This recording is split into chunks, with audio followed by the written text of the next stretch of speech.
Değerli Türk Doğan, aslında dün Bahçeli'nin açıklamasında çeşitli yerler vardı ama dikkat çekilen ve en çok tartışılan kısmı şu oldu. Anadolu huzura, Öcalan umuda, Ahmetler makama ve Demirtaş yuvasına dönünceye kadar kararımız nettir şeklinde bir çıkış yaptı. Aslında bu çıkışın kendisi bir yanıyla hem umut hakkına hem kayyum politikalarından geri dönülmesine ve aynı zamanda hukuk devletiyle ilgili sıkıntıların aşılmasına dair mesajlardı diye okundu. Ancak yani belli tartışmalar da var bu konuda. Onlara geçmeden önce şunu sormak istiyorum.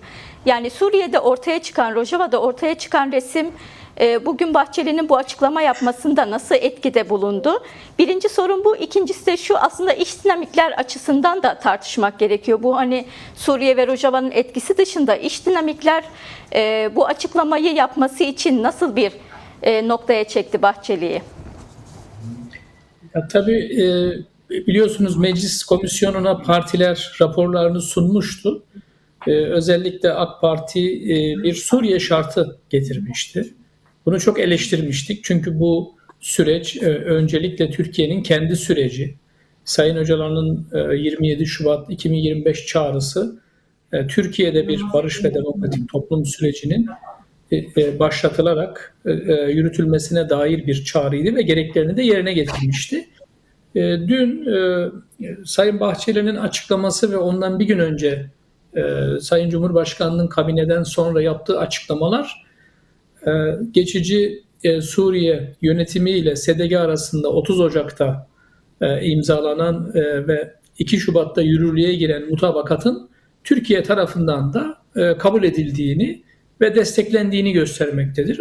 O halde barış ve demokratik toplum sürecindeki Suriye ile ilgili öne sürülen hususları şimdilik aşmış olduğumuzu kabul edebiliriz. Biliyorsunuz partimiz de bir açıklama yaptı ve biz de 30 Ocak tarihli mutabakatı desteklediğimizi ifade ettik. O halde sürecin artık hiçbir akamete uğramadan, yavaşlamaya izin vermeden bir şekilde hızlanması gerekiyor. Sayın Bahçeli'nin açıklamalarını bu çerçevede ele alabiliriz. Hani birincisi bu. İkincisi, şimdi bakın, Milliyetçi Hareket Partisi Cumhur İttifakı'nın ortağı bir partidir. Yani son seçimlerde Cumhur İttifakı olarak çoğunluğu sağladılar ve mecliste şu anda çoğunluk Cumhur İttifakı'nın elindedir. Yani kanunlar Cumhur İttifakı'nın çoğunluğuyla çıkmaktadır. Muhalefetin kanun teklifleri de Cumhur İttifakı'nın red oylarıyla kabul edilmemektedir. Bu durumda aslında nevi Cumhur İttifakı'nın bileşeni olan MHP siyasi olarak da bir sorumluluk makamındadır. Hükümette olmayabilir. Hani bu başkanlık modelinde Cumhurbaşkanı kendi kabinesine MHP'den hiç kimseyi almamış olabilir ama tüm siyasi kararlar birlikte kararlaştırılıp hayata geçiriliyor. Bu durumda da Milliyetçi Hareket Partisi'nin durduğu yeri tariflemesi önemli. Çünkü bu artık Cumhur İttifakı adına yapılan bir açıklama olarak bunu görmek gerekiyor. Ve elbette ki süreç bakımından da Sayın Bahçeli'nin belirttiği hususların hayata geçirileceği bir ortak raporun bir an önce meclis komisyonundan çıkmasını beklemek gibi bir hakkımız olduğunu söyleyebilirim. Bir beklentimiz olduğunu söyleyebilirim. Kaldı ki bu sürecinin geri yapılması gerekiyor. Hani ana hatlarıyla bunları söyleyebilirim. Evet, değerli Türk Doğan, aslında tam olarak buradan doğru da şunu da sormak istiyorum. Yani bu açıklama, evet, siz de bahsettiğiniz Suriye'de bir kriz vardı ve bu kriz bir şekilde buradaki süreci de etkiledi ve tıkattı aslında, bir yönüyle önüne bir tıkanıklık yarattı önünde.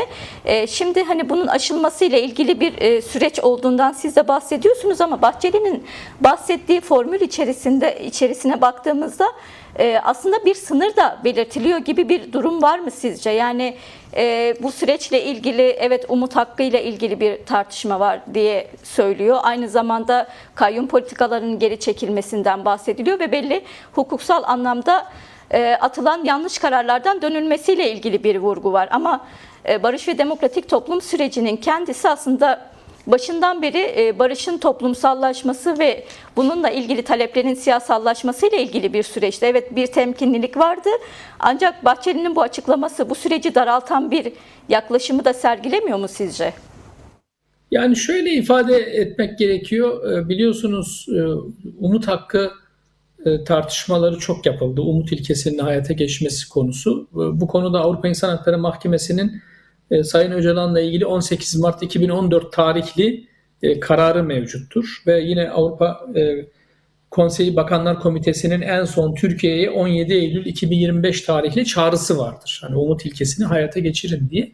Şimdi sürecimizde umut ilkesi hayata geçirileceği zaman bu aslında demokratik entegrasyon çerçevesinde barış kanununun da çıkması gerektiğini çok net bir şekilde ortaya koyuyor. Çünkü kendini feshetmiş olan PKK'nın kurucusu Sayın Öcalan'la ilgili ahim kararının gereği de olsa bir siyasi, hukuki ve siyasi adım atılacaksa bu tüm örgüt kurucularının, tüm örgüt yöneticilerinin ve örgüt üyelerinin, örgüte yardım edenlerin, örgütle ilgili olarak bugüne kadar soruşturma ve kovuşturma geçiren herkesle ilgili bir yasal düzenleme yapılmasını da beraberinde getirecektir. Yani bunu böyle anlamak gerekiyor.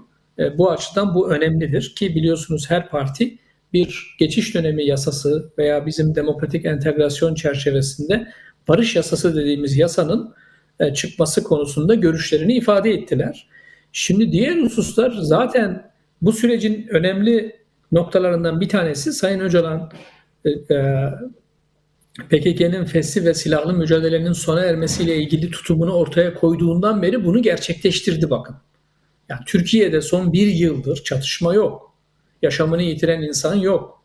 Yani dolayısıyla bizim negatif barış dediğimiz aşamanın gerçeklik bakımından da süreç ilerliyor. Ama bu tek başına yeterli değil bakın. Bunun demokratik adımlarla desteklenmesi gerekir. Kayyım siyasetinden vazgeçilmesi özellikle Kürt halkının yaşadığı yerlerde kendi temsilcileri vasıtasıyla kendisini yönetmesi noktasındaki mevcut yasalar çerçevesinde engellerin de kalkması gerekiyor. Sembolik olarak evet birkaç kişinin ismi bahsedilebilir ama bu kayyum garabetinden de Türkiye'nin artık bir an önce kurtulması gerekir. Sayın Demirtaş şahsında şunu ifade etmek gerekiyor. Bakın Avrupa İnsan Hakları Mahkemesi kararları Türkiye tarafından belirli siyasi ve sembolik konularda uygulanmıyor. Yani uygulanmayan kararlar nedeniyle Türkiye Avrupa Konseyi nezdinde denetim altında olan bir ülke ve ihraç konseyden ihraçla ilgili prosedür işletilen bir ülke Türkiye. Yani hem Kavala dosyasında bu başladı hem de Demirtaş dosyasında da bu ihlal prosedürü yakında başlayacak. Daha birçok konu var. Biz bunları DEM Parti'nin meclis komisyonuna sunduğumuz raporunda hepsi olmasa da birçok ahim kararları ile ilgili denetim izleme süreçlerini vurgulamıştık. Şimdi burada ahim kararlarının artık gereğini yerine getirilmesi gerekiyor bakın. Yani barış için akademisyenlerin hani KHK'lıların işine iadesinden tutalım da birçok ifade özgürlüğü konusunda, Gezi davasındaki kişilerin hapisliğinin sona erdirilmesi konusunda, yine HDP-MYK davasında Sayın Demirtaş ve Figen Yüksekdağ'la birlikte tutuklu olan arkadaşlarımızın tahliyesi konusunda ve daha birçok konu sıralayabilirim. Yani haksız tutuklamalarla ilgili olarak. İşte örneğin şu anda Cumhuriyet Halk Partisi'nin belediye başkanları niçin tutuklu yargılanıyor? Bu tamamen bir haksız tutuklama kapsamında yürütülen soruşturmalar bunlar. Bunlar AHİM'in belirlediği iştahda belirlediği ilkelere aykırı hususlar. Yani aslında biz bunu şöyle anlamak istiyoruz. Ey Cumhur İttifakı, siyasi olarak Türkiye'yi siz yönetiyorsunuz. Artık Anayasa 90 uyarınca ahim kararlarının gereğini yerine getirin. Hatta onu da bıraktık. Avrupa Anayasa Mahkemesi'nin kararlarını yerine getirin. Yani bu noktada atılacak adımlar toplumda biraz rahatlama yaratacaktır. Kayyım siyasetinden vazgeçilmesi, siyasi tutsakların tahliye edilmesi sürece olan güveni de bakın pekiştirecektir. Bu adımların atılmasının ben faydalı olacağı kanaatindeyim. Evet, MHP bir pozisyon belirliyor, iradesinin arkasında olduğunu söylüyor ama artık harekete geçme zamanı. Hani kaybedecek çok zamanımız olmadığı kanaatindeyim. Çünkü Orta Doğu kaynıyor bakın. Yani Suriye'de evet şu anda bir 30 Ocak mutabakatı yapıldı ama Suriye'nin başka bölgelerinde başka sorunlar e, var. Yani Dürzilere ve Alevilere yönelik saldırılar devam ediyor biliyorsunuz. Yine Irak'ta bir kabine, bir hükümet oluşum süreci içerisinde Irak'a komşu ülkeler ve büyük ülkeler Irak'ın iç işlerine müdahale etmeye devam ediyor bak. Yani orada bir problem var, büyük bir problem var. Ve elbette İran'la ilgili olarak her an bir savaş çıkma ihtimali var. Böylesi bir konjüktürde bir an önce Türkiye'deki sürecin hızlanmasını gerektirecek adımların atılması gerekiyor. Cumhur İttifakı bileşenleri yani AK Parti ve MHP bir adım attığında biz elbette ki sürecin ilerlemesi noktasında bu konuda üzerimize düşen görevleri yaparız. Ama talep eden biz oluyoruz, ısrar eden biz oluyoruz. Bu konuda MHP pozisyonunu tarif ediyor ama bir türlü iktidardan gerekli adımlar atılmıyor. Siz yayına başlamadan önce ÖHD'nin raporundan bahsettiniz. Yani bakın konjüktür bozulduğunda devlet gerçek yüzünü hemen göstermeye başlıyor. Şimdi böyle mi biz barış ve demokratik toplum sürecini ilerleteceğiz? Yani dolayısıyla Türkiye'nin bir an önce kendi anayasasına, altına imza koyduğu uluslararası sözleşmelere uygun bir pratik sergilemesi gerekiyor. Uygun bir yönetim anlayışına bürünmesi gerekiyor. Bu sadece bizim sürecimizi ilgilendiren bir husus değil. Birçok Türkiye'de yaşayan herkesi ilgilendiren konulardan bakın bahsediyoruz. Evet, değerli Türkdoğan, burada sormak istiyorum. Aslında siz de bahsettiniz.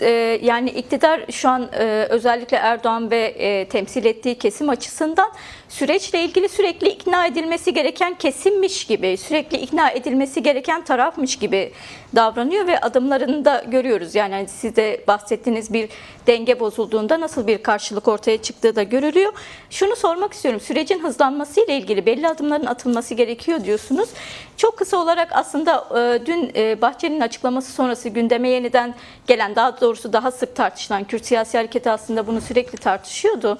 Umut Hakkı baş müzakereci olarak görülen, aynı zamanda Bahçeli'nin de böyle ifade ettiği Kürt Halk Önderi Abdullah Öcalan'a dönük aslında umut ilkesinin uygulanması 10 yıldır neredeyse gündemde.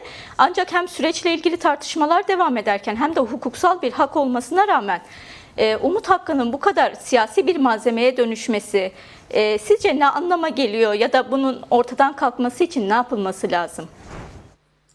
Ya tabii bu konuda hep şunu ifade ediyorum. Umut hakkı Avrupa İnsan Hakları Mahkemesi kararı gereği hukuki olarak yerine getirilmesi gereken bir hak, bir hukuki meşruiyeti var. Sayın Öcalan 27 yıldır hapiste ve bir an önce artık tahliye edilmesi gerekiyor. Hapisliğine son verilmesi gerekiyor. Sürecin de etkisiyle birlikte özgür çalışma koşullarına kavuşması, sağlık ve güvenliğinin azami derecede dikkat edilmesi gereken günlerden geçiyoruz. Demin de ifade ettim, yani umut ilkesiyle birlikte bu bir barış yasasına Türkiye'nin ihtiyacı var. Bunlar birlikte de ele alınabilir. Böylesi bir durumda da bir an önce bu barış yasasının demokratik entegrasyon için geçiş sürecindeki barış yasasının çıkarılarak bütün bu sorunların tek bir yasayla çözülmesi mümkündür. Biz bu konudaki önerilerimizi raporumuzda ifade ettik. Yani her yönüyle ifade ettik. Müstakil bir öneri olarak da sunduk. Diğer kanunlarda yapılacak değişikliklerle birlikte sunduk. Çok çeşitli alternatiflerle birlikte bunu sunmuş durumdayız. Bunun mutlaka sağlanması gerekiyor. Bir de yani şimdi dünya çatışma çözüm örneklerinde de görüyoruz. Siz muhatap aldığınız ana muhatabı, baş aktörü, baş müzakerecinin koşullarını, özgür çalışma koşullarını sağlayacaksınız ki müzakereleri daha rahat yürütebilirsiniz. Son yaşanan bütün gelişmeler şunu gösterdi. Dün yani Sayın Bahçeli bunu açık açık söyledi. Sayın Öcalan çağrısının gereklerinin tamamını yerine getirdi. Şimdi yapılması gereken şey sürecin sağlıklı yürüyebilmesi bakımından çift taraflı yürümesini sağlayacak adımların atılması gerekiyor. Bunlar da yasal adımlardır. Bu yasal adımların atılması noktasında da Cumhur İttifakı'nın üstüne düşen siyasi sorumluluğu sağlaması gerekir. Hani bu konuda şöyle olur, böyle olur demek istemiyorum. MHP bu konudaki pozisyonunu ısrarla sürdürecekse büyük ortağıyla AK Parti ile bu konuyu görüşüp bir an önce çözüm bulmalıdır. Kaldı ki AK Parti adına da Sayın Cumhurbaşkanı bu konudaki kararlılığı da dile getiriyor. Ama şu eleştirimi yapmak istiyorum. Bakın bu saatten sonra artık kimse bu sürecin adını terörle anmamalıdır. Yani terörsüz Türkiye süreci gibi kavramlar kullanmamalıdır. Kürt halkı bu konuda çok tepki vermektedir. Son yaşanan gelişmelerdeki duygu kırıklığını da göz önüne aldığımızda sürecin adının artık barış ve demokratik toplum süreci olarak adlandırılması gerekir. Veya Meclis Komisyonu'nun isminde olduğu gibi bu bir kardeşlik süreci olarak, bu bir demokrasi süreci olarak, bir toplumsal bütünleşme süreci olarak ele alınmalıdır. Buradaki jargon değişikliğinin de gidilmesi gerekiyor. Bir yıldır hiçbir şekilde çatışma yaşanmamış. Sürekli olarak tek taraflı adımlarla süreç ilerletilmeye çalışılıyor. Artık bu sürecin daha sahici bir karaktere bürünmesi gerekiyor. Bu noktada da iktidarın adım atması lazım. İlk olarak da biliyorsunuz bugün yine Meclis Komisyonu'nun yazım ekibi toplandı ve ortak rapor için çalışmalar devam etmektedir. Biz o komisyona önerilerimizi de sunmuştuk. Dolayısıyla bir an önce adım atılması gerekiyor. Bunu bekliyoruz.